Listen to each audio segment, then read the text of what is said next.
ఏమన్నా డల్గున్నావు? ఇవాళ మా అమ్మ నాన్న చనిపోయిన రోజు. అయ్యో ఇప్పుడే పేపర్స్ తీసుకున్నాం, అందరు లొకేషన్కి వచ్చేయండి.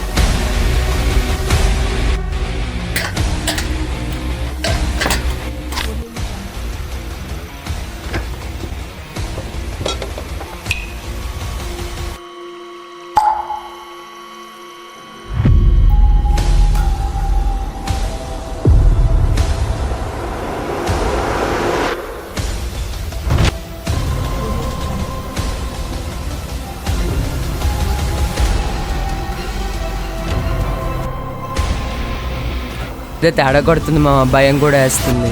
నాకేదో తేడా కొడుతుందా? అలా ఎందుకు ఆలోచిస్తున్నారా బాబు? ఏమోరా, నాకైతే డౌట్గా ఉంది. అంత టెన్షన్ కాక నువ్వు ఫస్ట్ రిలాక్స్గా